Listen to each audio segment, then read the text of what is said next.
The old wooden table was cold. The single candle in the centre flickered, casting long dancing shadows across the room.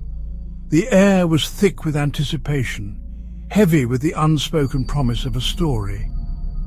Tonight, we delve into the darkness, into a tale woven from fear and whispered in shadows. Tonight, we speak of Black Hollow Manor. This is not a story for the faint of heart. It is a tale of terror, of an ancient evil that seeps into the bones and chills the soul. It is a story of a family, the Sullivans, who, in search of a new beginning, stumbled into the heart of darkness. Turn back now if you seek comfort, but if you dare to tread the path of fear, then gather close, and I shall tell you the tale of the haunting of Black Hollow Manor. Black Hollow Manor stood on the edge of town, shrouded in a perpetual veil of mist and silence.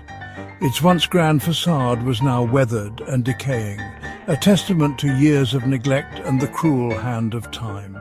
The windows, like vacant eyes, stared out blankly, reflecting nothing but the encroaching darkness.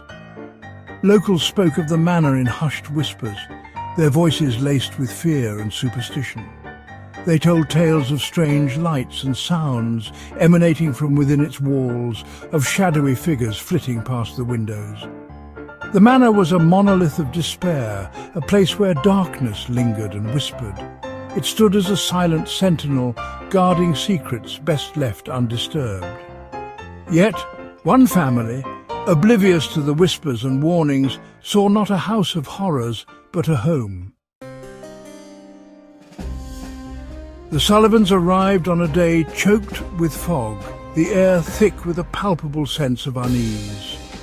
John Sullivan, a man weathered by life's trials, was determined to make the manor a sanctuary for his family.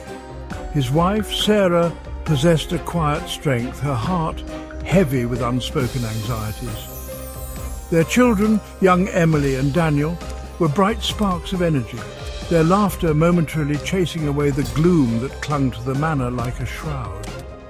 They stepped across the threshold, unaware that they were crossing a line, stepping not just into a house, but into the heart of a nightmare.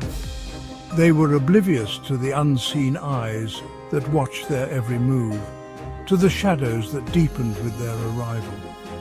The manor welcomed them not with warmth, but with an unnerving silence, a silence pregnant with expectation. The first night was the longest.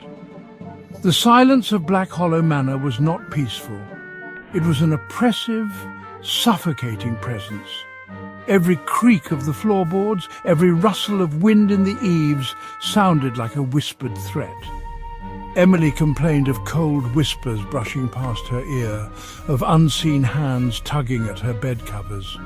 Daniel refused to be alone, his laughter replaced by a nervous silence.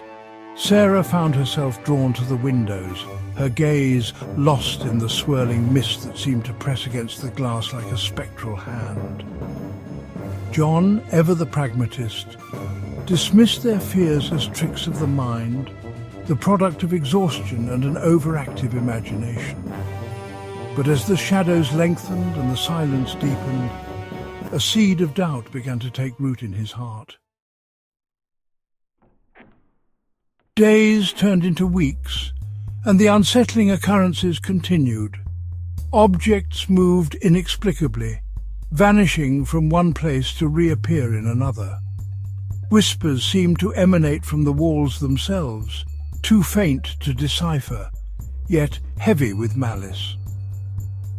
One evening, as Sarah played the piano, its neglected keys responding with a mournful tune, she could have sworn she saw a figure standing in the doorway.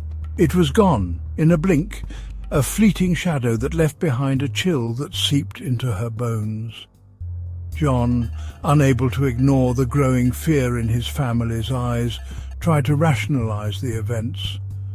But even he couldn't explain the icy hand that brushed his neck one night as he stood alone in the darkened hallway, or the disembodied laughter that echoed through the empty rooms.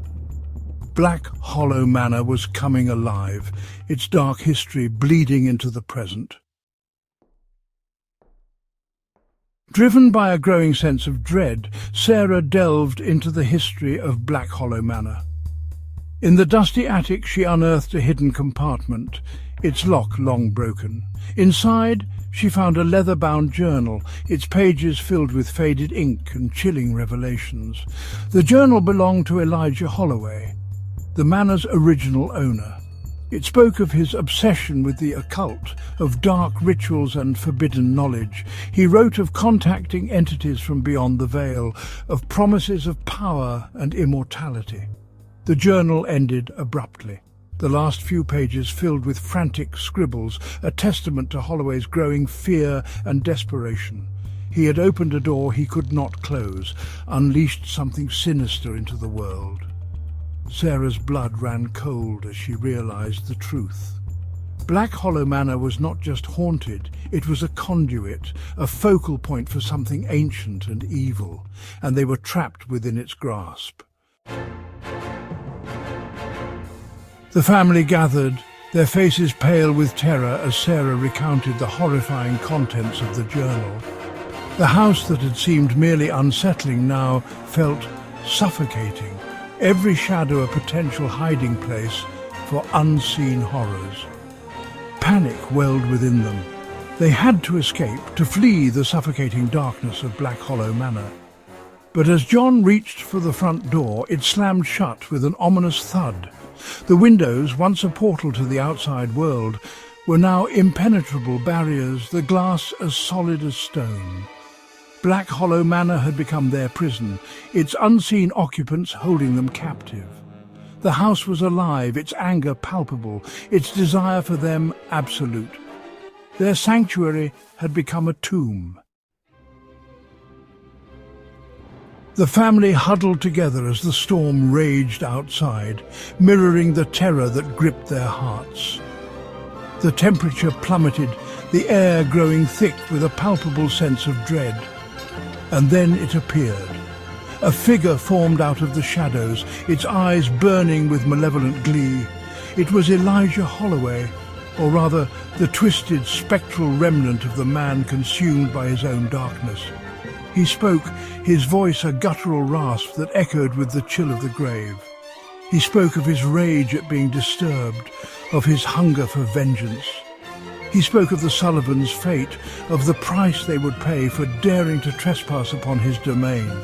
The children screamed, their cries swallowed by the growing darkness. John lunged at the apparition, but his hands passed through it, encountering only an icy void.